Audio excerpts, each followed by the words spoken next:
Саламатсыздарбы, урматтуу телекөрүүчүлөр. Бишкектин 1-май жана Свердлов райондорунда 27 февралда кайрадан шайлоо өткөнү турат. Мына ошол шайлоонун жүрүшү тууралуу кеп кылабыз. Эсиңиздерге сала кетсек, 2021-жылдын 28-ноябрында өткөн парламентке болгон парламенттик шайлоонун учурунда кайрадан каршы деген, баарына каршы деген добуштардын көптүгүнөн кайрадан шайлоо жарыяланган ушул Свердлов жана 1-май райондорунда. Мына ушул шайлоого карата, алдыдагы 27 февралда боло турган шайлоого карата Борбордук шайлоо комиссиясынын бүгүнкү күндө даярдыктары кандай, эмне процесстер жүрүп жатат? Мына ушул теманын үстүндө биз маек куруу үчүн Борбордук шайлоо комиссиясынын төрагасынын орун басары Узарбек Жылкыбаевди студиябызга чакырдык. Узарбек Казаевич, саламатсызбы? Саламатсыз. Куш келипсиз студиябызга.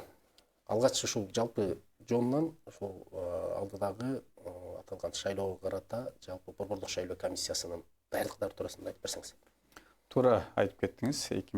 2021-жылдын 28 ноябрында ошо эки шайлоо округунда шайлоо өтпөй калган. Кайра 27 февралга шайлоо бекитилип, азыр үгүт иштери кызуу жүрүп атат десек болот. Жалпысынан ушул эки округга 72 биздин жарандарыбыздан арыздар келип түшкөн, шайлоого катышуу боюнча ниетин көргөзүп. Анын ичинен 52 талапкер каттоодон өткөн. Кээ бирөө өздөрү арыз менен кайра кайрылып шайлоодон катышууга баш тартышкан. Кээ бирөө ушу 5 жарандын документтери толук болбой калды. Азыр канча калды ошондо? Азыр бүгүнкү күндө 50 талапкер, анткени 52си каттоодон өткөндөн кийин дагы баягы шайлоо үгүт иштери жүрүп атканда мөөнөттөр бар. Өздөрү арызын жазып, баягы шайлоого катышуудан баш тарткандар да бар да. Өзүнүн эле себептери менен, Ооба, өзүлөрү эле баягы эки талапкер кеткен турбайбы? Шайлоону көрүп, бир талапкер кетти, бирөө дагы арыз жазып атат го деп бүгүн уктум. Ошондо 50сү калат турбайбы? 50сү. Ошондо 27 талапкер 1-май округунан болчу, 25 талапкер Свердлов округунан болчу. Жалпы шайлоочулардын тизмелери такталып бүгүн жыйынтыкталат. Жалпы тизме. Жана эки талапкер кайсы округдардан кетип атат ошондо? 1-май округунан. Ошондо анда деле 25 калат турбайбы? 25-25тен тең калат экен. Ошондой болуп калат. Анан эми ал жерде эки округтук бири-бирине тиешеси деле жок да. Ооба, тиешеси жок. 1-май шайлоо округунда 110 миңден ашык шайлоочу бар, 111 миңге жакын. 105 миңге жакын шайлоочу Свердлов шайлоо округунда бар. Бул азыр тизме бекип, билесиздер, азыр ошол шайлоо округунда катталган шайлоочулар эле бул шайлоого барып катышып добушун бере алышат да. Жанагы биз тактоо иретинде деп атканбыз, кээ бирөө өзүнүн баягы ошол эле округдун ичинде адреси өзгөрүп калышы мүмкүн. Же болбосо жанагы 18 жашка толгон жарандарыбыз ошол шайлоо жарыялаганда тизмеде жок болчу, алар өзлөрүнүн баягы тизмеге киргенге мүмкүнчүлүктөрү бар эле, бирок анын баардыгы азыр убактысы чектелди. Бүгүн 16 февраль күнү. Шайлоолордун хронологиясын карап көрсөк, ушул Бишкек шаар боюнча жалпы эле айталычы, шайлоолордо ушул элдин, калктын 30-35% гана катышат экен да. Эмне себептен? Негизи шаар жерлеринде ушундай, бардык эле жерде көбүнчө. Анан акыркы шайлоолорду карап көрсөк, жалпы республика боюнча деле 35% шайлоочулар катышып калып, анткени мурун 50%, 55% катышып жүргөн да. Ал эмнеге андай болуп атат десек, акыркы бир жылда бир топ шайлоо процесстери өттү да, компанияларчы. Президенттик шайлоо өттү, референдум өттү, жергиликтүү кеңештин шайлоолору, билесиздер, Бишкек шаарында жергиликтүү кеңештин шайлоолору былтыр 11-апрелде болуп, кайра жокко чыгарып, анан кайра 11-июлда өтпөдү. Андан кийин күзүндө шайлоо болуп, анан кечке эле шайлоо болгондон баягы шайлоочулар дагы кичине жадап калгандай болду. Бирок бул шайлоого келишет го деп атам, анткени баягы бардыгына каршы деген позиция утуп кетти да өткөн шайлоодо. Анан эми жарандарыбыз жоопкерчиликтүү мамиле кылып, мына көп дагы талапкерлер чыкты. Арасынан тандаса болот, жашы да бар, улусу да бар, айымдар да бар, жигиттер да бар, ар кайсы улуттун өкүлдөрү бар. Иши кылса, мындай полный комплект менен талапкерлер ат салышып атат десек болот. Интернеттеги айрым массалык маалымат каражаттарынын баракчаларынан окуп калдым, азыр чыгып атып эле жаңы эле. Ушул шайлоодо теңсиздик маселеси келип чыгып атат деп атат. Эмне теңсиздик тууралуу айтып атты болот экен. Анан Бир жагы бир нерсени эске салып кетүү керек. Бир талапкер айтып атат, менин дейт каражатым деле жок, мен өзүмдүн баягы аракетим менен өтүп кетем деген ой менен койгом, бирок мен ошо өтпөшүмө көзүм жетип атат. Бул жерде акчалуулар өтүп кетет окшоп өтсө, акча каражаты көп сарпталып аткандыгын мен азыр мисал кылып айтып берейин деп туруп, анан 600 агитаторду үгүтчүнү кое берип атат кээ бир талапкерлер. Бул мыйзамдуу эмеспи, бирок мен 600 талапкерге мен акчамды төлөп бере албайм, мага каражатым жетпейт дейт да. Мына ушундан улам баягы теңсиздик деген маселе ушул сыяктуу маселелерден улам келип чыгып аткан жокпу? Конституциялык мыйзамда Жогорку Кеңештин депутаттарын шайлоо, ошондой эле президент шайлоо боюнча так жазылган. Акча каражаттар жалпы ушу бир талапкер 10 миллион сомдон ашпаган акча каражат Салыш керек. коротконго мүмкүнчүлүгү бар да, өзүнүн атайын фондуна. Шартына жараша бирөө 500 миң менен чыгат, бирөө 1 миллион сом менен чыгат, бирөө ошол 10 миллион сомду толук коротушу мүмкүн да. Жанагы үгүтчүлөрдүн саны дагы чектелген. Мурун саны чектелбеген болчу. Жанагындай 600 болобу, 1000 болобу ала берчи. Азыр 500дөн ашпаш керек ошол округдачы. Эгер ал талапкерде ошондой маалымат болсо, анын оппонентинде 600 болуп кетти десе, арыз менен кайрылса, текшерип, андай болсо ал талапкерди шайлоодон четтетебиз. 600 экенин ким текшерет аны? Текшерсек болот. 700 миң болсо деле. Жок, алар ошол тастап бере алат. Талапкерлер айтып атканда дагы мындай факт менен айтса жакшы болот да. Өзүлөрү анан бул бай экен, анан мунуку шарты көп экен деп берген, ал да эле ооз эки да, мындай айткандачы. Алар жанагы ошол үгүтчүлөрдүн айлык акысын баардыгы фонд аркылуу которуу жолу менен мас менен төлөнөт да. Анан кимге канча акча которуп атканын келишимдердин баардыгы шайлоо комиссиясы аркылуу көзөмөлдөнүп турат да. Эми андан силер аркылуу төлөнүп аткан күндө деле чөнтөктөн акырын төлөп берип, кошумча үгүтчүлөрдү иштете берсечи. Эми андай кылып аткандарды билбейм, аны ошол укук коргоо органдары бар, ошол оппоненттери бар, талапкерлер башка. Эгер арыздануучулар боло турган болсо, силерге алып келсе, бул чоң факт да, туурабы? Албетте бул чоң факт. Анан биз албетте баардыгынын аркасынан баягы 500 кишиси бар экен, 600 киши бар экен деп жүрө албайбыз. Бизге көргөзгөн келишимдер боюнча карап беребиз. Анан келишимде ошол агитаторлордун баардыгы ошол тизмеси жазылабы силерге? Албетте, аты жөнү баардыгы тең, э? Анын баардыгы эмне үчүн жасалган мунун баардыгы? Ошол талапкерди дагы коргоо максатында да. Эмне үчүн дегенде жанагы добуштарды сатып алуу деген болсо, же болбосо бирөөнү каралап мыйзамсыз иштерди кылып аткан болсо үгүтчүлөр, мисалы, ошо талапкердин атынан жүрөт да алар, үгүтчүлөр. Анан мына боо ушундай кылып атат деп азыркы телефон бар баарында, видеого, фотого тартып чыгарса, ал ким экен деп туруп аныктап туруп, анан ошол тизменин ичинде барбы жокпу депчи. Ошондуктан бул талапкерлер өзүнүн үгүтчүлөрүн толугу менен берген алар үчүн жакшы да. Аларды жанагындай провокациялардан коргой турган. Талапкердин өзүн коргой турган инструмент турбайбы бул, э? Негизи эле мыйзам талаасында жашасак, мыйзам талаасында иш алып барсак, ушул шайлоодо деле, күнүмдүк жашоодо деле жеңил да адамдаргачы. Ошондо мыйзам баардыгын коргойт. Эгер мыйзам талаасында иш алып барса, анан албетте баягындай түнгүсүн акча таратып аттыр дегендер болгон өткөн шайлоодо деле. Андайлар кармалып калып, билинип, шайлоодон четтетилген да.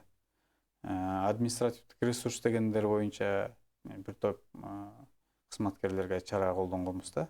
Ошондуктан бул шайлоодо азыр мындай жалпысынан мына тынч эле өтүп атат десек болот. Бир 7-8 арыз келип түшкөн. Алдын ала үгүт иштерин кылып атат окшойт. Анан билесиздер, аз көбүнчө эле жанагы мектептердин, ооруканалардын, мечиттердин жанына 100 метр айланасында, радиусунда жанагындай баннерлерди илгенге болбойт үгүт иштеринчи.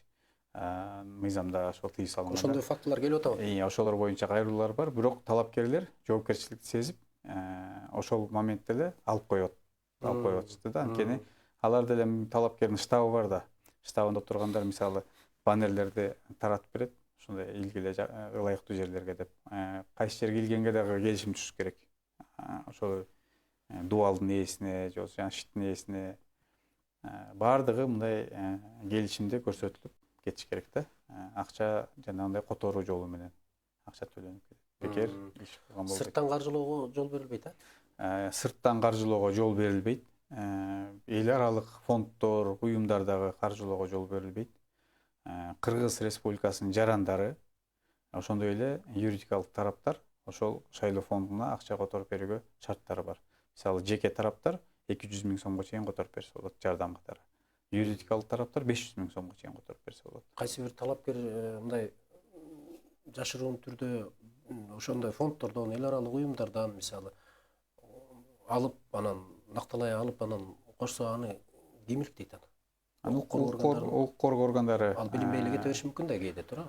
мүмкүн, бирок укук коргоо органдары Эгер кармалып калса анда чоң мыйзам бузуу болуп эсептелет. ал чоң мыйзам бузуу болот да, ал боюнча башка кодекстер менен, кылмыш жаза кодекстери менен жооп берип калат. Азыр эми 2 округ боюнча жалпы шайлоочулардын саны канча болуп турат азыр? Ошондо 110 миң болсо, 105 миң болсо, 225 миң болот, 215 миң болот. Жалпысынан 215. Эми азыр активдүүлүгү кандай байкалып атат? Бүгүнкү күндө баары эле катышып беришеби? Себеби ушул жана айтып кетпедикпи 2021-жыл 28-ноябрда катышуу дагы анан эмнеге ушул баарына каршы деген коюлду эле, бул жерде талапкерлер эмне өз жактырбай ошондой болуштубу же болбосо кандай мамиле болду бул жерде? Эми ошол талапкерлердин ичинен мындай өздөрүнө ишенбегендей болду да шайлоочуларчы. Мисалы, мүмкүн жакшы таанышкан жок, өзүлөрүнүн талапкерлер үгүт иштерин жакшы жүргүзүп алышкан жок, жеткире алышкан жок. Мүмкүн да. Ошондуктан ушул талапкерлердин арасында бизге депутат болуп берчү мындай татыктуусу жок экен дегенден жанагы баарына каршы добуш берилди да. Эми азыр талапкерлер мындай активдүү иштеп атат го деген ниеттебиз. Анткени биз мамлекет тарабынан кепилденген жарым сааттык бекер телеэфир бар. Аны 5-канал аркылуу биз уюштуруп бергенбиз. Азыр ал жерде дебаттар да өтүп атат, өзүлөрүнүн кайрылуулары да болуп атат. Анын баардыгын тиги чүчү кулак аркылуу жана эфирдик убактарды бөлүп бергенбиз. Андан тышкары газеталардан дагы бергенбиз орун беттеринен. Анан өздөрү дагы эми үгүт иштери шайлоого чыгып аткандан кийин жанагындай болуп мен акчам жок эле чыгып алдым дебейм, ал кишинин проблемасы деп койсо болот да. Анткени шайлоого даярданып баратканда акчасы жок барабы, акчасы менен барабы, өзүнүн колдоочулары барбы, жокпу деп мындай өзүнүн баягы дараметин, чамасын эсептеп алып анан баш керек да. Анан кээ бирөө келет жанагы 100 миң сомдук күрөө бар да, залог деп коебуз. Талапкерлер койгончу. Ошону дагы төлөй албагандар бар кээ бирөөчү. Келип арыз жазып берет. Мен катышат элем деп анан аны төлөп кел дегенде андай акчам жок. Анда эми бул мыйзамда көрсөтүлгөн. Шайлоо бул оюнчук эмес. Элдин тагдырын, элдин жашоосуна, элдин мамлекеттин өнүгүүсүнө салым кошом деген азаматтар даярданып барыш керек шайлоого.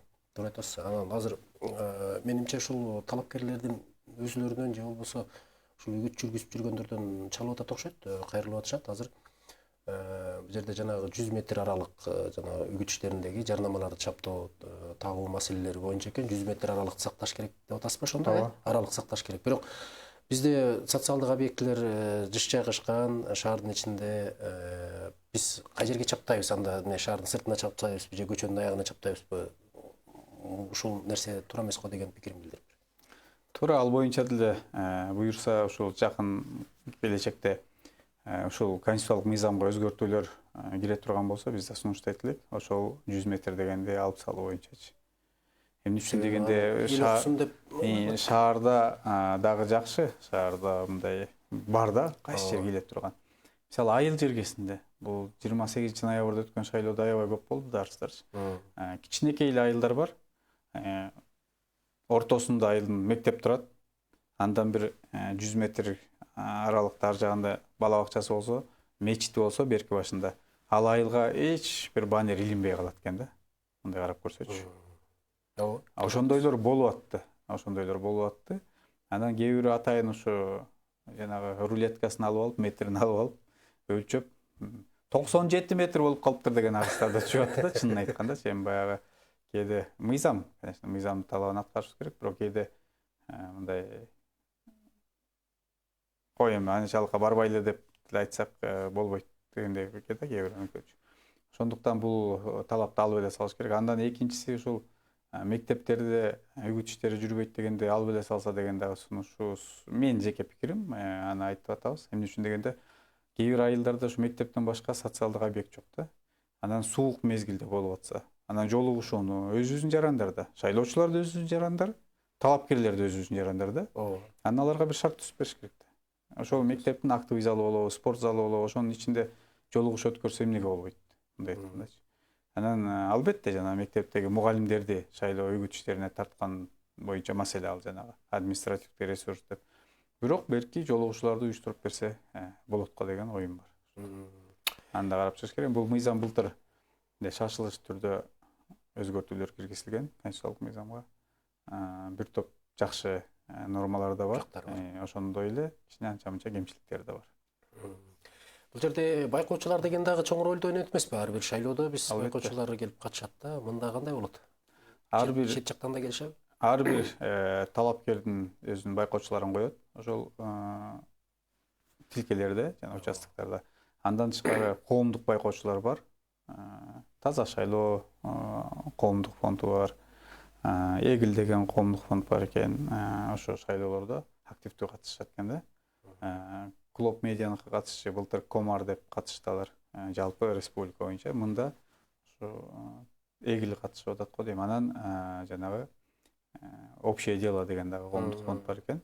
Алар дагы ошо катышат. Ар бир участокко өзлөрүнүн байкоочуларын коюп. Анан эми бул шайлоодо чет өлкөдөн деле келишпейт го деген ойдомун. Анткени баягы чоң кампания былтыр өттү. Өкүлдөрүн жиберип, эл аралык уюмдардан, ар кайсы мамлекеттин борбордук шайлоо комиссияларынан бир топ келип, 870 байкоочу келген билесиздер. Шайлоо процессине көзөмөлдөп байкоо жүргүзүп, анан өзлөрүнүн ой пикирин шайлоо боюнча айтып кетишкен. Эми мында бул жерде жайгашкан ошо фонддор, уюмдар болсо катышабыз десе эч кандай маселе жок. Барып байкоо жүргүзсө болот да. Андан тышкары массалык маалымат каражаттары бар. Катышуусу. Алар дагы барып карайт. Анан эми эки округда шайлоо мындай жакшы эле өтөт буюрса. Эми биздин бир топ баягы жеке жактар бар эмеспи? Анан укук коргоочулар деген бар. Алардын байкоо жүргүзүүсүнө тыюу салынбайбы? Аларга эркиндик берилеби? Бардыгы мыйзам чегинде. Эгер алар барып ошол округдук комиссиядан өтүп каттоодон ушул биз байкоо жүргүзөбүз десе, кандайдыр бир тилкелерде болот. Анан жөн эле барып шайлоо күнү мен ушакта карайм деп кандай айтканда чыр чыгара берсе анда болбойт. Ал жерде тартип болот. Аккредитация да болуш керек. Албетте, аккредитацияны өтүш керек бардыгы. Анан ал жерде шайлоо күнү ошол шайлоо комиссиянын мүчөлөрүнүн ишине дагы тоскоолдук кылбаш керек. Кээ бирөө барып алып ошол шайлоо комиссиясында бирөө жана кирип аткан шайлоочуларды карайт. Азыр эми биометрика менен добуш берилет да. Анын алдында жанагы санитардык нормаларды сактоо керек. Бардыгын караган бар. Анан бюллетенди бирөөсү берет, бирөөсү ошо жанагы аппаратты карайт. Бардыгы өзүнүн милдеттерин бөлүп алып отурушат да. Анан барып эле сырттан барып эле провокация кылып кээ бирөө бар да. Андайларга жол берилбейт, анткени укук коргоо органдарында турат. Алдын ала барып бардыгы мыйзамда көрсөтүлгөн укуктары бар байкоочулардын да. Атайын байкоочуларга дагы орундуктарды даярдап беришет, карап отурушат. Техникалык даярдыктар кандай болуп атат? Себеп дегенде техникалык мүчөлөштүктөрдөн улам дагы өткөн шайлоодо запкысын көрдүк. Анан мында чекилип кетпейби бул жерде? Эми ал дагы бир чоң сабак болду го. Биздин ошол специалисттерге дагы. Анан азыр ал багытта иш жүрүп атат. Мындай айтканда даярдык жакшы эле. Кандай болушу мүмкүн эмес. Эми техника деген техника бирок ишенич жок деген техника экен. Эми кээ бир жерде былтыр да болду да баягы суук имараттарда болгондонбу жанагы автоматтык эсептөөчү урналарда баягы албай калып бюллетендердичи. Бирок ошол эле маалда аны алмаштырып, мындай айтканда ал жагынан маселе болгон эмес. Мында деле 27 февралда кыш айы албетте. Бирок эми Бишкек шаарында андай маселелер болбосо керек деп ойлойбуз. Эми мурдакы шайлоо менен бүгүнкү шайлоонун мындай баары бир эми айырмасы эки округда болгондон кийин болуп атканы менен баары бир шайлоо деген чоң нерсе, эки депутатты тандап атабыз эл өкүлүн бул жерде. Анан айырмачылык кандай болуп атат? Сиздердин түйшүк маселесине келгенде, башка акча каражат маселесине келгенде, техникалык даярдыктар маселесине келгенде, анан адистик баягы баары бир эле сиздердин түйшүгүңүздөр, аракетиңиздер керек да бул жерде. кандай болот айырмачылыктар? Туура айтасыз. Биздин борбордук шайлоо комиссиянын мүчөлөрү, ошондой эле аппараттын кызматкерлери баягы эле республикалык деңгээлде кандай шайлоо болсо, Ошондой эле даярдык. азыр деле ошондой эле даярдык менен, ошондой эле процесс менен иштеп атабыз. Бир округ болобу, эки округ болобу, баары бир шайлоодо. Бирок бул айырмачылыгы баягы башка округдардагы окружной комиссиялар бар. Алар азыр ишке тартылбай эле да, ушул эки округдук анан участкалык шайлоо комиссиянын мүчөлөрү ишке тартылган, иштеп атышат. Даярдык каржы жагынан, бардык жагынан маселелер чечилген, бюджеттен карап беришкен. Процесс жүрүп атат. Бул ушул эле бюллетендер жасалып атат. Ушул эле шайлоо менен алектенип атасыздарбы же да башка дагы даярдыктар көрүлүп атабы сиздерде? Эсиңиздерде болсо 9 февраль күнү президенттин указы чыккан. Кээ бир жергиликтүү кеңештин депутаттарын шайлоо боюнча 10 апрелде өтөт. Бул жерде 16 жергиликтүү кеңеш, 13 айылдык кеңештерде, анан 3 шаардык кеңештерде. Бул Кара Балта шаардык кеңешинде, Токтогул, анан Ташкөмүр шаардык кеңештеринде шайлоо өтөт депутаттар. Ош областында, Ысык-Көл областында айылдык кеңештер бар, Жалал Абад областында ошол ага боюнча дагы иш жүрүп атат. Ал жерде дагы аймактык шайлоо комиссиялар өз иштерин алып барып атышат. Демек, аларда болгон түйшүктөрдүн баары сиздердин мойнуңуздарда, азыртадан эле кыймылдап баштаган турбайсыздар? Албетте, президенттин указы чыккандан кийин ал боюнча тиешелүү токтомдорду биз да кабыл алдык. Календардык план деген бар, бюджет бар. Өкмөттөн бюджетин бекитип берип сурайбыз да. Анын баары бекитип берилди. Андан тышкары ошол баягы календардык планда бекитилди. Кайсы күнгө чейин талапкерлер, жарандар ошо талап берилген сунуштаганга кайсы күнү үгүт иштери башталат деп, анан ал өзүнчө мыйзам менен тескелет. Жергиликтүү кеңештин депутаттарын шайлоо мыйзамы менен.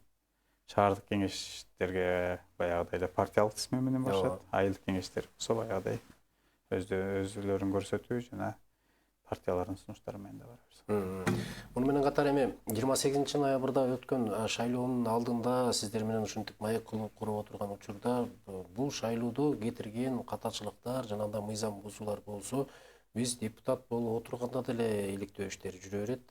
Жана ошол жерде өтө олуттуу мыйзам бузуулар болгон болсо, депутаттык мандатынан ажыратып койгого деле убакыт кеч болбойт эч убакта дедиңиздер эле. Бүгүнкү күндө иликтенип жаткан иштер уланып атабы? Ошол кездеги түшкөн арыздар боюнча шайлоо процессинде болгон мыйзам бузууларга жана добуштарды сатып алуу, болбосо үгүт иштерин одоно бузуу дегендер боюнча түшкөн арыздардын баардыгын биз күтүп, укук коргоо органдарынын жыйынтыгын алып, андан кийин ошо жыйынтыктоочу чечимди кабыл алабыз да биз. Шайлоонун натыйжасын баягы кабыл алганда баардыгын күтүп, милиция тергеп аткандары бар болчу, прокуратура органдарынын көзөмөлүндө, улуттук коопсуздук комитетинин көзөмөлүндө болгондор бар болчу, баардыгын карап алганбыз. Анан эгерде кандайдыр бир себептер менен ошол арыз менен кайрылганда бизге жанагы анкетасын толтурат да. Ошол жерде суроолор жазылып турат, пункттарчы. Мисалы, башка мамлекеттин жараны эмессиңби? Эгер жараны болсоң качан чыктың эле дегендейчи. Жана жогорку билимиң барбы? Мурун соттолгон эмессиңби депчи. Анын баардыгын кандайдыр бир себептер менен мындай жашыруун кылып алып келип бизге тапшырып койгондон кийин аныкталып калса, алардын мандаттан кайра кайтарып ажыратуу боюнча маселелер карала берет. Процесс жүрө бермек, Эми жанагы 25тен 50 адам деп атпайлыкпы? Дагы бирөө арыз жазып атат деп атасыз. Жалпы жонунан 52 адам болчу, бирөө арыз жазып кетти, бирөө жазууга даярданып жазган атат деп атасыз. Ошол 50 адам калса биз карайлап анан бул нерсе эми бул процесс дагы деле улана бериши мүмкүнбү? Эгер шайлоого канча күн калганга чейин мыйзам жол берет, эгер өз каалоосу менен кеткенге талапкерлик каттоодон? Шайлоого чейин 7 күн калганга чейин жазса, бирок азыр арыз жазган менен жанагы шайлоо күрөө салган да фондкочу. Ооба, күрөөсү эмне болот? Ошол кайра кайтарылбай калды да. Азыр ал мөөнөтүнөн өтүп кетти. Мына буга чейинкилер кайтарылышы мүмкүнбү? Анын дагы мөөнөтү бар. Азыр бул кайрадан шайлоодо 3-төн 1-ге кыскарат да. Мөөнөттөр, ар бир мөөнөттөр 3-төн 1-ге кыскарат. Билесиздер, мурун 1 ай үгүт иштери болсо, азыр 20 эле күн үгүт иштери болот да. Ошондуктан мен азыр так датасын айта албай атам, кайсы күнү акыркы эмеси болчу экенин. Бирок жанагындай бюллетендин формасы бекип калды. Кээ бир талапкерлер азыр арыз жазган күндө дагы бюллетенде кала берет да. Анын анткени жана биз чучугулак аркылуу алар өзлөрүнүн баягы катарлы номерлерин аныктап алышкан да. Өз талапкерлери. Мына эки талапкер теки түшкөн жок тизмеге. Же түштү? Алар тура берет, тизмеде боло берет. Бирок жанагы электрондук урнадан алып коюшат программадан. Аларга добуш берилсе да саналбайт да. Анан бирок бул дагы бир кандай десем түйшүк. Ошол участкалык шайлоо комиссиянын мүчөлөрү отуруп алып бюллетень алгандан кийин ошолорду сызып чыгышат да. Сызгыч алып алып сызып чыгышат ушуларга добуш. Ошол ар бир бюллетенден сүз алышат. Ар бир бюллетенди сызып чыгат. Мисалы, ошол округда 2000 шайлоочу болсо 2000 бюллетень сызып чыгышат. Ошондо жалпы жанагы 110 000, 105 000 деген шайлоочулар бюллетендин баардыгын сызып чыгат. Ошондуктан жана айтып атканым, баш жагында айтып кеттим го, ошо депутаттыкка барып атканда, шайлоого катышып атканда, ар жак бер жактын баардыгын тактап алып чыгыш керек да. Анан алда болсо, албетте алардын кызматы алар, бирок ошентсе дагы алар мамлекеттен айлык алып иштебей эле да. Баягы коомдук башталгыч менен ушул мамлекеттик чоң саясий компанияда иш алып барып берип, мындай өзүнүн активдүүлүгүн көрсөткөн жарандарыбыз алар дагы. Ошондуктан аларды дагы ойлоп койсо болот. Эми мына жерде мындай маселе да. Ошондо Свердлов районунун же 1-Май районунун каттоосундагы адамдар гана келип катыша алабы же башка дагы катышып добуштарын бере алышабы? Ошол шайлоо округунда катталган кимдер катталган болсо ошолор шайлоочулар болду ошолор. Баягындай форма 2 деген жок. Форма 2 деген негизи форма 2 жоюлганы менен билесиздер, бирдиктүү шайлоо округу бар, жана партиялык тизме менен кеткендечи. Анан округтар менен кеткендер өзүнчө шайлоо округунда тизме бар болчу. Эки тизме бар эмес беле. Мында ошол округдун эле тургундары шайлай алат. Ошол жерде пропискада турган жарандарыбыз шайлай алат. Кээ бирөө ошол райондо жашайт, бирок пропискасы жок, алар шайлоого бара албайт алар. Я ошол тизме бекитилген. Каттоодо турат, бирок сыртта иштеп жүрөт аларчы. Сырттан шайлай алышабы? Жок, шайлай алышпайт. Республиканын аймагында башка жерден шайлоого мүмкүн эмес. Округга гана барыш керек. Округга барыш керек. Анан ошол жерде катталып, бирок шайлоого барууга мүмкүнчүлүгү жок, мүмкүнчүлүгү чектелген жарандар бар да, аларга барып урунан алып барып салдырганга мүмкүнчүлүк барбы же? Албетте уюшулган жокпу? Албетте болот. Арыз менен кайрылышат. Мен бара албайм шайлоого. Мен мисалы шайлоо күнү ошол шайлоо тилкесине барып добуш бере албайм. Мен ушул ооруканадамын же болбосо үйдөмүн. Автоунаа жок, транспорт жок десе мисалы. Шайлап кетсеңер болот деп кара картаңдар же болбосо ушул мүмкүнчүлүгү келбей калса, алар маалымат берет. Ошол арыздар кабыл алынгандан кийин 26 февраль күнү бул шайлоого бир күн калганда бул иш жүрөт. Аткарылат, ошо процесс. Бирок ким аркылуу маалыматты берет алар? Кантип беришет маалыматты? Эми өзүлөрү маалымат берсе болот. Же болбосо үй бүлө мүчөлөрү берсе болот. Баласы, кызы, келини дегендей, же болбосо ошол домкомдор бар. Аларга айтса алар берет. Бюллетендин формасы так эле мурдакы шайлоодо көрсөтүлгөндөй ошондой такталдыбы же башкача өзгөрдүбү? Ошондой эле болот. Бюллетень баары эле окшош эле да шайлоодо. Мурда фамилия, аты жөнү жазылып, партиялык тизме менен болуп, анан бир мандаттуу болуп, анан бир топ бир башадаштыруулар болду эле. Мында ошол бир мандаттуу эле болот. Бул жерде талапкерлердин өзлөрү тарткан жанагы номерлери бар. Ошол боюнча катар менен кетет. Фамилиясы, аты, атасынын аты жазылат. Маалымат. Анын жанында баягы чарчы болот. Ошол чарчыга белгини коюш керек. Капталында. Анан аягында баарына каршы деген дагы графа болот. Үгүт иштери качан токтойт эми? 26 февраль күнү эртең мененки саат 8-де токтойт. Ошондо 27-си шайлоо болгон атпайбы? 26-сы күнү бир күн токтоп турат экен да, тынчабы болушу керек экен. Эгерде ошол күнү эгер үгүт иштерин жүргүзбөй турган болсо, бул мыйзам бузуу болуп эсептелинет. Албетте, ал боюнча дагы атайын статьялар көрсөтүлгөн. Ал күнү үгүт иштерин жүргүзгөндөгү кандай чара Массалык маалымат каражаттарында бүгүнкү күндө мыйзам бузуулар жокпу? Болду. Кечээ эле биз карадык.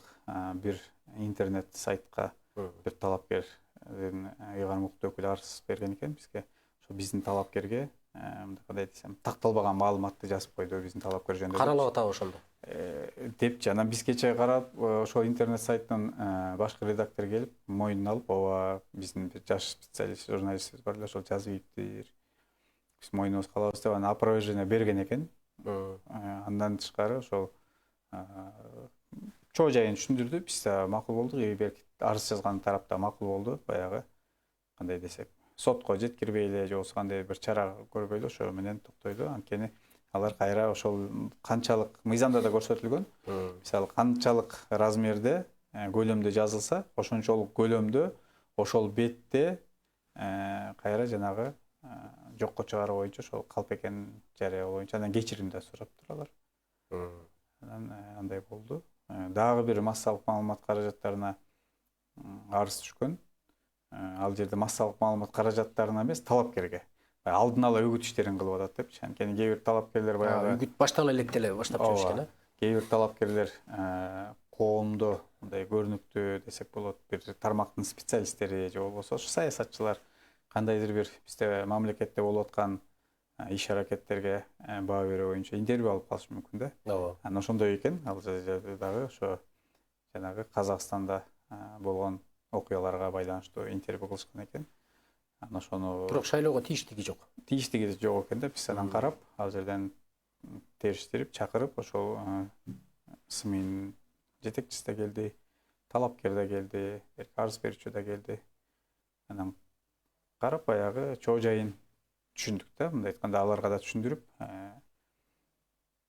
Мыйзам бузуу жок бекен ошондо? Мыйзам бузуу жок, бирок мындан ары ошол мыйзамды аткарууга да чакырып кеттик ошондо да СМИлердичи. Бирок негизи ошондой маселеге келгенде массалык маалымат каражаттарына да сабак болсун, анан көрүүчүлөргө дагы баягы маалымат болсун да, бул нерсе деген ошондой жол берилеби? Эгерде шайлоо тууралуу сөз сүйлөнбөсө, ал жерде башка эле чек ара же болбосо дагы башка күйүүчү майдын баасы же азык түлүк боюнча сүйлөгөнгө акысы барбы талапкердин? Негизи кандай десем, баардык талапкерлерге бирдей мамиле кылыш керек да, шарт бериш керек. Ошол массалык маалымат каражаттарда бирөөнө шарт берди, убакыт бердиби?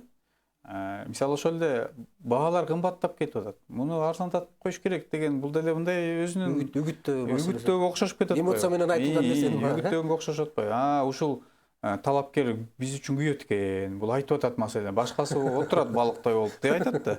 Ошондуктан баардыгына бирдей. Ушуну шайлайлы деп элдин өзгөрүп калышы мүмкүн ойлору. Элдин оюн өзгөртүп коюшу мүмкүн да. Мисалы ошол эле чек ара маселеси боюнча Баткенде. Мейли Бишкек 1-май шайлоо округунда жашагандарга баягы тиешеси жоктой көрүнөт да, Баткенде турса депчи. Бирок биз бир мамлекетпиз да. Кыргызстандын жарандарыбыз да. Ушу Бишкек шаарында жашагандар деле мындай айтканда күйүп, ошол жакта кайгыруу карайт да, ошол чек аранычы, маселелер чыгып аткан. Анан чыгып эле бир талапкер чыгып алып эле, ой, ошол маселени чечиш керек. Өкмөт иштебей атат, же болбосо жакшы иштеп атат өкмөт. Мен дагы туура деп ойлойм, мындай деп оюн айтсан, ошол маселени депутат болуп калса чечкенге мүмкүнчүлүгү бар экен дейт. Анткени депутат болгондо албетте ушул округдун көйгөйлөрүн да карайт. Бирок ал Кыргыз Республикасынын жогорку кеңешинин депутаты да, жалпы мамлекеттик чоң бийик даражадагы кызматкер да. Ошондуктан ошол массалык маалымат каражаттарында жоопкерчиликти барыш керек. Анан талапкерлер дагы мындай абайлап алып жоопкерчиликти сезиш керек да. Эми муну менен катар биз ар бир шайлоодо ошол корконубуз эле административдик ресурс деген маселе бар. Шайлоочулардын дагы, анан талапкерлердин өзлөрүнүн корккону дагы ошол нерсе да. Анан бул нерсе бул жолку шайлоодо колдонулбайбы? Былтыркы күзүндөгү шайлоодо аябай эле чоң аракеттер болду ушул административдик ресурс жокко чыгаруу боюнчачы. Анан бир топ ийгиликтер болду десек болот да, жетишкендиктер. Мурунку шайлоолорго караганда мындай салыштырмалуу. Анан азыр бул шайлоодо деле ал боюнча эч кандай бир кабар деле уга элекпиз. Ошо билесиздер, керек болсо жанагы домкомдорду дагы шайлоого катыштырбай койгон да азырчы мыйзам боюнча деп. Мурун квартальныйлар катышчу эле, алар дагы катышпай калган, аралашпай калган. Шаардык бийлик деле карап атат ал жагын көзөмөлдөп. Ошондуктан мындай ал жагынан маселе жок да. Менин оюмча маселе жок бүгүнкү күнгө чейин. Анан алдыда эле бир кээ бирөө эле баягы досуна, тууганына же кесиптешине тартып дагы бир иштерге барып ийбесе, бирок ал боюнча мындай катуу чара көрүлөт. Билесиздер, кызматтан кеткендери бар, чоң айыппул салгандары бар, штрафка салынгандары бар, ошо ар кандай мыйзамсыз иштерге барган үчүнчү. Негизи биздеги шайлоо, парламенттик шайлоо 28 ноябрда өттү, 29 ноябрда депутаттар мандаттарын алышты. Декабрда. Декабрда. Анан мына ошол мандат алган күндөн баштап ушул 5 жылдык мөөнөтү эсептелинеби? Анан андай болгон болсо, азыр шайлоо өтсө, мисалычы, ушул мыйзамда кандай каралган 5 жылдык мөөнөт деген маселе? Эми мыйзамда, бизде Кыргыз Республикасынын шайлоолор боюнча мыйзамында шайлоо 1 жылда 2 жолу өтөт да. Бул апрель айында, анан октябрь айында. Былтыркы шайлоо октябрь айында болуш керек болчу. Бирок баягы техникалык даярдыктарды көрүш үчүн жанагы шайлоо мыйзамдары шашылыш түрдө өзгөртүлдү да. Билесиздер, баягы партиялык тизме менен пропорционалдык тизме менен эле барачкан. Баягы жесткий тизме деп коет ошону. Аны жанагындай преференциалдык деп өзгөртпөдү. Жанагы шайлоо партияга да добуш берип, талапкерге да добуш берилет деп. Бул 30-июньда кабыл алынды да. Эсиңизде болсо. Анан ошого ылайыкташ үчүн жанагындай ноябрга отурулуп калган да. Анан эми бул 5 жылдык мөөнөт ошол 21 жыл болсо, 26 жылы күзүндө шайлоо болот буюрса. Бардыгы тынч болсо, жакшы болсо. Ушул шайланган парламент өз мөөнөтүндө иштесе, ошол 26 жылы күз айында шайлоо болот. Эми мындан аркы Борбордук шайлоо комиссиясынын пландары кандай? Бизде эми шайлоо процесси бул постоянный деп койсок болот, ар дайым болуп турчу процесс. Жана айтып кетпедимби, күз айларында, жаз айларында анткени жана жергиликтүү кеңештер бар. Кээ бирөө мурун шайланып калган, кээ бирөө кийин шайланып калган. Ошолорду шайлоо жүрө берет процесс. Анан азыр бир мандаттуу округдардан шайланып келген 36 депутат болот да, азыр 34 отурат, экөөсү мына. Анан анын бирөөсү бир кызматка кетип калса, ошо депутаттык милдеттер менен айкалышпаган бир кызматтарга барып калса, албетте ал жерде да кайра шайлоо болот. Ошондуктан шайлоолор боло бериши мүмкүн. Биз болсо өзүбүздүн деңгээлде өзүбүздүн тагылган милдеттерди аткарганга даярбыз. Убактыбыз аягына чыгып калыптыр. Биз ушул шайлоочулар жана көрүүчүлөр тарабынан бир топ түшүнбөгөн жагдайларды эске салдык десек болот. Сиздин келип катышып бергениңиз үчүн, студиябызга шайлоо алдында маалымат бергениңиз үчүн чоң ыраазычылык билдиребиз. Ишиңиздерде ийгилик болсун. Шайлообуз тынч өтсүн, жакшы бир калыс өтсүн деп тилейли. Рахмат. Урматтуу теле көрүүчүлөр, 27 февралда жогорку кеңешке боло турган бир мандаттуу Свердлов жана 1 май райондорунда боло турган шайлоону жүрүшү, бүгүнкү күндөгү даярдыктар туурасында сиздердин эсиңиздерге салдык. Кандай өтөт, дегеле ушул шайлоонун өтүшү, бүгүнкү күндө жүрүп жаткан процесстер тууралуу бизге Борбордук шайлоо комиссиясынын төрагасынын орун басары мүчөсү кечиресиздер, Узарбек Жылкыбаев бизге маалымат берди. Саламатта калыңыздар.